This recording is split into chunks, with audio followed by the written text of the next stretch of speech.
Fais dodo, Maya mon petit frère, fais dodo, t'auras du lolo, l'enfant dormira bien vite, dormira bien vite. A Father's Lullaby is a multi-platform, multi-year and research-based project. Blackbird fly few. It's basically a poetic investigation and reflection on the issue of mass incarceration and how it impacts lower income communities and communities of color particularly. The first layer is this 26-minute of very poetic encounter with the lullabies, with some of the narratives and the stories. Starting with this graph, very visual and beautiful, what is actually the trend of incarceration from 1925 to 2015. I asked community members to share lullabies and memories of their own childhood as a way of getting closer to this space of absence and what does it mean for the children who didn't have that space or opportunity. When you ask about lullaby, everybody immediately goes to a very personal space.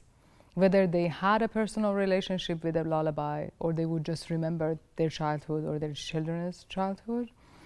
The beauty of the word lullaby is that it will immediately take you to that personal and intimate, like close space.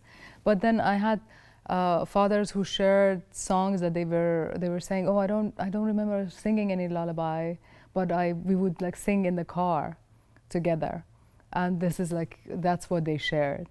Or I had like other men that they share songs that their father would sing. And I say, brother, help me please.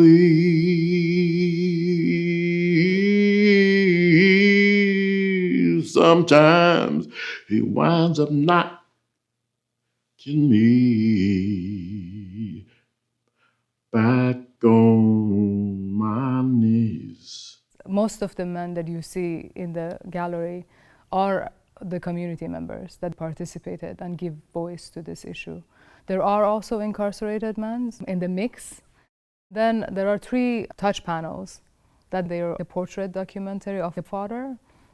And I consider that a deep witnessing space, that you consciously decide to sit down and listen to those narratives and stories, and you can hear them only when you're holding your hand and you're activating that space.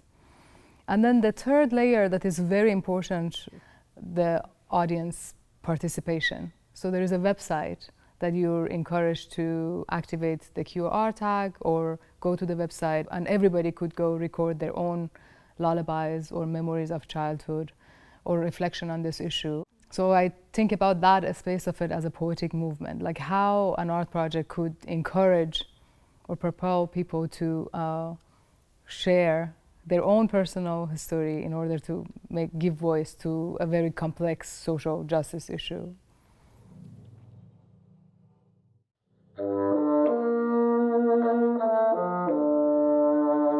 I really believe that the space of art and artistic encounter have the capability to move us in a very different way. I grew up as a Baha'i in Iran, which is a persecuted minority. So when you look at the major points of life, there has been a lot of challenges and difficulties and discrimination. But I think what it was very different was the amount of love and care that I had, that my parents were carrying for us. It was not just love for us, but love for everybody. And they were practicing it in their daily life. There was not a day that my mom would cook just for us. There was always, like my dad would always bring strangers to our home. So that sort of space of openness and loving, unconditional loving, despite the hardship that you were experiencing, was very interesting and like profound space of an experience. There are certain expectations that we have of men. We rob away like a very important part of manhood, this sort of nurturing being. It's really beautiful to see the fathers who share, and it's important a space for them.